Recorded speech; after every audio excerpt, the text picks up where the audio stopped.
Most RV owners are driving with hidden features they have never used. Features that can prevent costly repairs, simplify camping, and make every trip easier. In this video, you will discover 15 little-known RV tricks that experienced owners swear by. Stay until the end, because the #1 tip has saved countless owners from tank problems, dead batteries, and expensive towing bills. Let us get started. Secret number 15. The water heater bypass valve. Somewhere behind an access panel, usually near your water heater, there are 2 or 3 little valves most owners have never touched in their lives. That's the bypass valve system, and knowing how to use it separates the owners who winterize in 10 minutes from the ones who crack a $400 water heater tank every fall. But here's the part experienced owners know. Before you even bypass, you drain that tank and pull the anode rod or plastic drain plug while the system is depressurized. Otherwise, you'll get a face full of water. And in spring, if you turn your water heater on while it's still in bypass and the tank is empty, you'll burn out the heating element in minutes. That single mistake is one of the most common repair calls RV techs get every April. Know your valve positions, label them if you have to, and you'll never make that mistake. But the next example is the one people usually remember. Secret number 14, the battery disconnect switch you're not using. Most RVs built in the last 15 years have a battery disconnect switch, and most owners either don't know it exists or think it's just an on-off toggle. It's usually a red knob or a rocker switch near the entry step or in a storage bay. The experienced move is to hit that disconnect anytime you're storing the rig for more than a few days. But here's the nuance the manual won't tell you. On many rigs, the disconnect only cuts the house side, not the chassis battery, and on some it kills power to features you actually want running in storage, like a powered antenna or certain fridge modes. Test yours, flip it, then check what died. Once you know exactly what that switch controls on your rig, storage stops being a battery graveyard. If you thought that was notable, wait for this one. Secret number 13, slide out toppers and the manual override. Everyone loves their slide outs until the motor dies with the slide halfway out in a rainstorm 3 hours from home. What most owners don't know is that nearly every powered slide out has a manual override built in from the factory. But the real experienced owner knowledge is prevention. Those slide out toppers, the fabric awnings over the top of each slide, aren't just for looks. They keep leaves, water, and ice off the roof of the slide so it retracts clean and dry. Owners who skip toppers get debris packed into the slide seals, which tears the wipers and lets water into the wall. Know your manual override, protect your seals with toppers, and a slide failure becomes an inconvenience instead of a trip ender. And this is where things start escalating quickly. Secret number 12, the tank sensor cleaning trick. If your black and gray tank sensors read full when the tank is empty, or bounce around randomly, you're not broken. You're just an RV owner. Those sensors are mounted on the inside wall of the tank, and they get coated in gunk, toilet paper film, and grease that fools them into false readings. Here's the fix experienced owners swear by.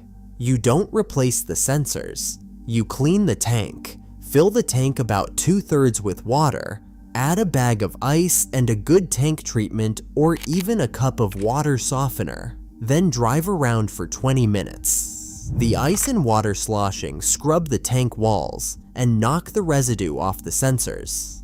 Dump, rinse, and your readings come back to life. Here's the pro-level habit that prevents this in the first place. Always keep a few inches of water in your black tank after dumping, and never let solids sit in a dry tank. A dry tank is where you get the dreaded pyramid clog, waste building straight up under the toilet. Keep it wet, treat it regularly, and your sensors and your plumbing both stay honest. And now we're getting into the real heavy hitters. Secret number 11, the refrigerator cooling fin, and the 3-degree rule. Your RV absorption fridge is a temperamental little machine, and there is a hidden feature most owners never use that could save their food and their fridge. Behind the exterior fridge vent panel on the back of the cooling unit, you can install or find a small thermostatically controlled fan. But here is the knowledge that actually protects your investment. Never run an absorption fridge parked on a serious slope. When you are off level by more than about 3 degrees, the ammonia solution cannot circulate properly. It pools, and over time it can permanently damage the cooling unit. A repair that often costs more than the fridge is worth. Experienced owners level the rig before turning the fridge on and never leave it running overnight on a steep, unlevel site. That single habit is the difference between a fridge that lasts 15 years and one that dies in 3. But the next one is on an entirely different level. Secret number 10. Reflective, radiant barriers behind your vents. Here's a hidden trick built into higher-end rigs that you can add to any RV. On your roof vents and skylights, the single biggest source of heat gain in summer and heat loss in winter, there's a solution most owners never think about until they're sweating or freezing. Insulated vent cushions, reflective radiant barriers that press into the vent opening. In summer, they reflect the sun's radiant heat back out before it turns your ceiling into a griddle. In winter, they trap heat that would otherwise pour straight out through that thin plastic dome. A single uncovered roof vent can be responsible for a shocking amount of your heating and cooling loss. The experienced owner upgrade goes further. Pair those vent insulators with reflective windshield covers on a motorhome cab where the enormous glass area acts like a greenhouse, and you will cut your air conditioning runtime dramatically. Less air conditioning runtime means less generator fuel, less strain on your rooftop unit, and quieter nights. It's one of the cheapest comfort upgrades in the entire RV world, and it's completely invisible when you're not using it. Just when it feels like you have seen it all, this appears. Secret number 9. The furnace return air path nobody checks. When your propane furnace kicks on but half your rig stays cold, or it short cycles and blows the sail switch, the problem usually isn't the furnace. It's the return air path, a hidden system most owners don't even know exists. Here's how it works. Your furnace doesn't just blow hot air out, it has to pull cold air back in to feed the blower. That return air travels through gaps, grills, and specific pathways designed into your rig. When owners stuff storage bays full of gear, block floor registers with rugs, or close off rooms with the doors, they choke that return path. The furnace can't breathe, it overheats, and the safety switch shuts it down. Experienced owners keep return air grills clear, leave interior doors cracked when the furnace runs, and know exactly where their ducting routes. And here's the bonus safety knowledge. Those same furnace ducts run near your underbelly, which is why running the furnace in cold weather also keeps your holding tanks and water lines from freezing on many four-season rigs. Block the airflow and you're not just cold, you're risking frozen, cracked plumbing. Keep it clear and your furnace protects your whole rig, not just your feet. And now we reach a turning point in the list. Secret number 8, the emergency fresh water, fill and tank selector valves. Buried in your plumbing bay is a set of valves that most owners never touch and never understand. And knowing them turns you from a hookup-dependent camper into someone who can go anywhere. Here's the deal. Your fresh water system usually has a selector valve or a set of valves that let you choose your water source. City water pressure straight from a spigot, or your onboard fresh tank via the 12-volt water pump. Most owners only ever use city water and panic the moment there's no hookup. But that fresh tank plus your water pump means you can dry camp for days with full running water, if you know how to switch over. The experience knowledge is in the details. When you're on city water, that pressurized line can exceed 100 pounds per square inch at some campgrounds, enough to blow a fitting or split a line inside your walls. Always use a water pressure regulator. And when you fill your fresh tank, know the difference between your gravity fill port and your winterize or city inlet, because pumping water into the wrong port is a classic rookie flood. Master these valves and your rig becomes genuinely self-sufficient. But the next example is where things really start to shift. Secret number 7, wheel chocks, stabilizers, and the truth about leveling jacks. Here's a distinction that separates rookies from veterans, and getting it wrong will damage your RV. Your leveling jacks and your stabilizer jacks are not the same thing, and using one for the other job will bend frames and crack walls. Let me explain. Stabilizer jacks, the scissor jacks at the corners of many travel trailers, exist only to stop the rig from rocking. They are not designed to lift the rig or bear its weight. If you crank them down hard to try to level the trailer, you can twist the frame and stress the entire body. Leveling is done first, with blocks or ramps under the tires, or with a hydraulic auto-leveling system on bigger rigs. Then you drop the stabilizers just to touch and steady. Here's the experienced owner sequence that saves your rig. Chock your wheels first before you unhitch, so nothing rolls. Level side to side using ramps under the low side tires. Unhitch. Then level front to back. Then, and only then, set your stabilizers with light pressure. Do it in the wrong order and you'll fight the whole setup, or worse, watch your trailer roll off the jack. Master this sequence and setup becomes a calm 5-minute routine instead of a stressful ordeal. If you think that was strong, this next one goes even further. Secret number 6, the inverter versus converter confusion that kills batteries. This is the hidden knowledge gap that catches almost every new owner, and it is one of the most important electrical concepts in your entire rig. Your RV has both a converter and possibly an inverter, and mixing them up leads to dead batteries and blown expectations. Here is the difference. Your converter takes 120 volt shore power and converts it down to 12 volts to run your lights, fans, and to charge your house batteries. It works whenever you are plugged into shore power or running the generator. An inverter does the opposite. It takes 12 volt battery power and inverts it up to 120 volts so you can run standard household outlets when you are not plugged in. Now here is what experienced owners understand that beginners do not. If your rig has an inverter, running a microwave or a hairdryer off it will drain your batteries at a staggering rate because high wattage appliances pull enormous current from a 12 volt bank. People plug in a space heater off their inverter, kill their entire battery bank in an hour, and cannot figure out why. The experienced approach is to know exactly which outlets are inverter fed, reserve the inverter for low draw electronics, and save the heavy appliances for shore power or generator time. Understand this one distinction and your off-grid electrical life stops being a mystery. And then there is this one. Secret number 5, the ceiling fan reverse and passive airflow secret. Your RV's roof vent fan, the big one in the ceiling, has a hidden capability most owners never use.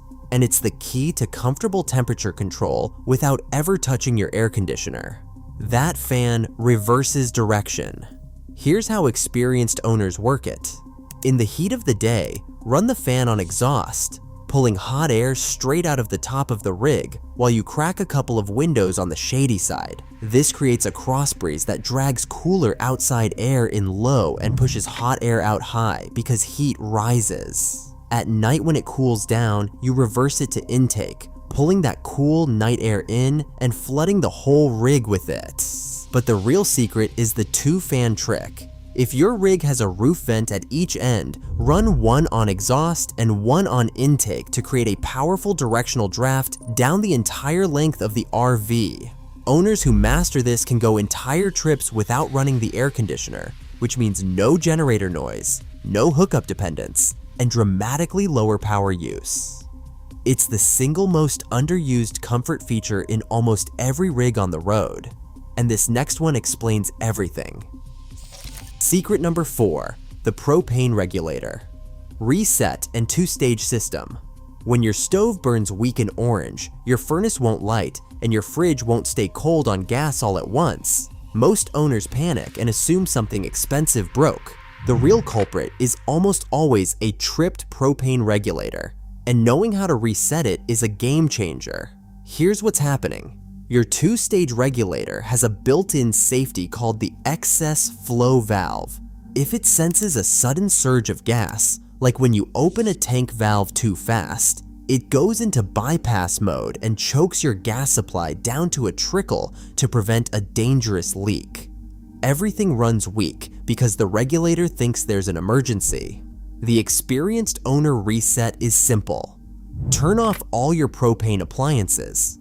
Close the tank valve completely. Wait a couple of minutes. Then open the tank valve slowly, taking several seconds to fully open it, never all at once. That slow open lets the regulator settle without tripping the safety. Then relight your appliances one at a time. 90% of my propane isn't working problems are solved right there. No tech, no parts, no cost. And knowing this on a cold night, hours from any service, is exactly the kind of thing that separates experienced owners from stranded ones. But wait until you see this one. Secret number 3, tire age, weight distribution, and the hidden failure point. Here is a hidden killer that experienced RV owners obsess over and beginners completely ignore. RV tires almost never wear out from mileage. They die from age and heat, and a blowout at highway speed can destroy the side of your rig. Let me explain. Your RV probably sits parked far more than it drives. As tires sit, especially in sun and heat, the rubber degrades from the inside out even if the tread looks perfect.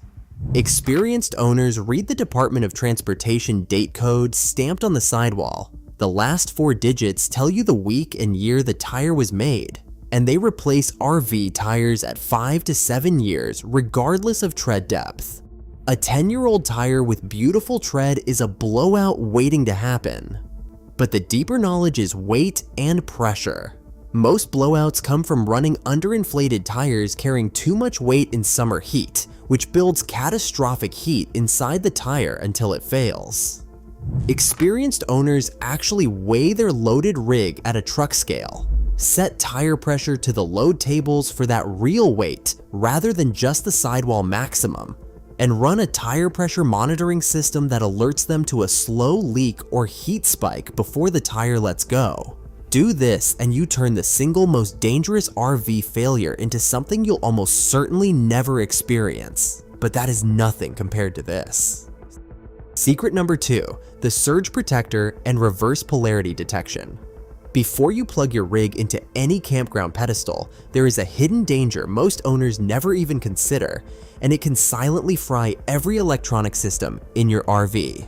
Campground power is notoriously dirty, and the hidden feature that protects you is a proper surge protector with electrical management. Here is the reality experienced owners live by. A cheap surge protector only guards against a voltage spike, but the real threats at a campground pedestal are low voltage from an overloaded park on a hot afternoon, an open ground, or reverse polarity from miswired old wiring. Low voltage is especially brutal. When voltage sags and your air conditioner tries to run, it draws extra current to compensate and burns out the compressor, a repair that can run well over $1,000.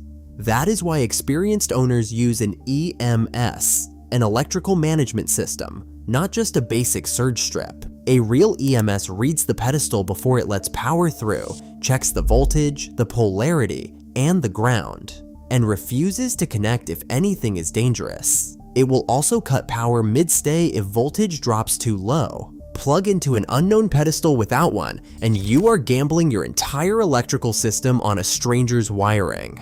This is the one accessory veterans consider non-negotiable, but here is where it gets interesting. Secret number 1, the dump valve sequence and the backflush system that saves everything. And here it is, the number 1 hidden knowledge that saves owners from the single most miserable, expensive, and avoidable disaster in all of RVing. Get your dump procedure wrong and you're looking at clogs, sensor failures, sewage backups, and repair bills nobody wants to talk about. Get it right and it's a 2-minute, hands-clean routine. Here's the sequence experienced owners never break. You always dump the black tank first, then the gray tank second, never the other way around. The reason is brilliant in its simplicity. Your black tank is the dirty one, full of waste and paper.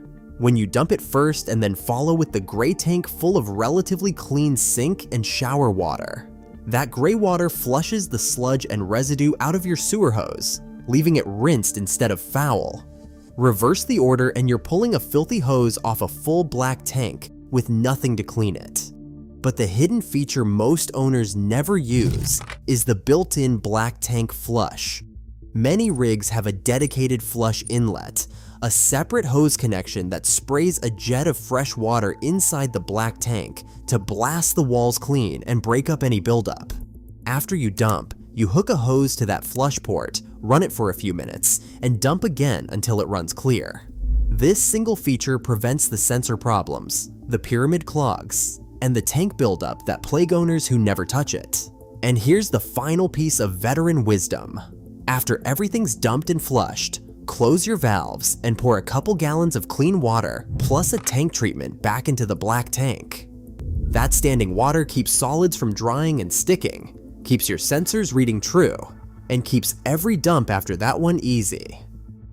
If you like uncovering hidden truths, subscribe and join us again soon.